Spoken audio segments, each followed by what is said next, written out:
Hey guys, I'm Chad Hoover. Welcome to today's video where I'm going to tell you how to hold a bait casting reel.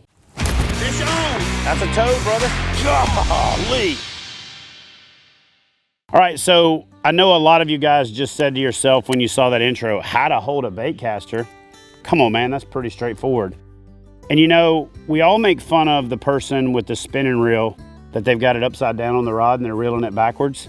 But to me, folks that fish with bait casters that do this are equally as funny because you're holding the reel down below the reel. In fact, I almost feel like this is worse because it should feel weird to you that you don't have that much leverage. It should feel weird to you that your hand is below the balance point, so it makes the rod feel heavier. So let me show you the two ways that I recommend holding a bait caster. If I'm doing constant retrieve type presentations, then I'm gonna set up the reel where I'm between my ring finger and my middle finger. And the reason that I'm gonna do that is it allows me to feather the spool. Even with these DC type reels, I still like the ability to feather the spool to feather the cast to make it land where I want it to land. But the reason that I like this is I like to tuck that rod in behind my arm, and on a constant retrieve, I want the ability to side hook and set the hook. So for me, by and large, unless I'm throwing a lightweight lure and a constant retrieve, and I'm gonna show you how I do more of a finesse type presentation, I'm gonna be between my ring finger and my middle finger, and the leverage is gonna come from me being on the side of the reel. So when I set the hook, I'm good to go. Now I'm gonna demonstrate how I would do a more of a finesse type presentation. And so for a finesse type presentation, I'm gonna throw the lure out, I'm gonna raise my rod tip up, and I'm gonna let it hit the bottom. And the way that I do that is I go now between my ring finger and my pinky and put the trigger between them, and then I take my pointy finger and put it up on the back of the rod.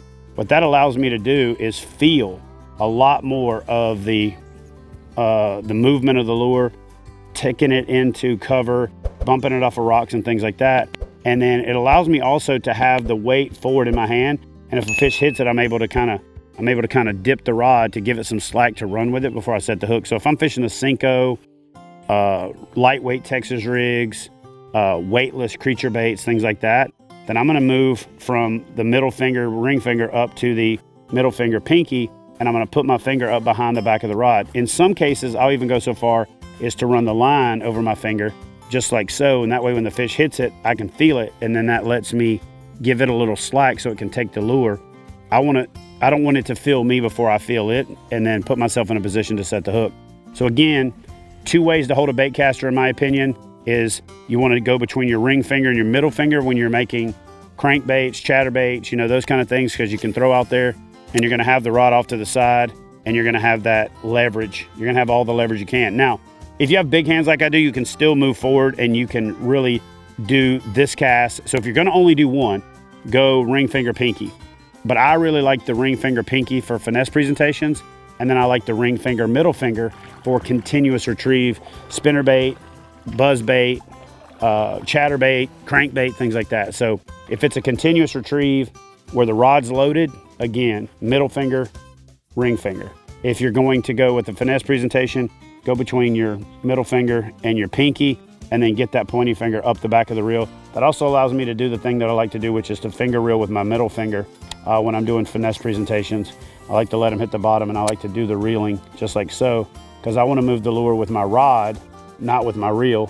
And then that way when the fish hits it, I can do the flick, point, and stick, that's another video. But anyway, hope you guys like this video on how to hold a bait caster. Hope that clears some things up for you. I'm gonna part with this. I told you how to hold it, and I also told you how not to hold it, but I'm gonna say one more time. Don't hold your bait caster like this. You're like that guy with too short of shorts on or black socks with tennis shoes, and unless it's in style for you. But anyway, don't hold the rod like that. Yeah, just don't do it. See you on the next video. Well guys, I hope you enjoyed today's video. If you did, do me a favor and help support the channel by downloading the Fishing Chaos app now so you can get in on the action.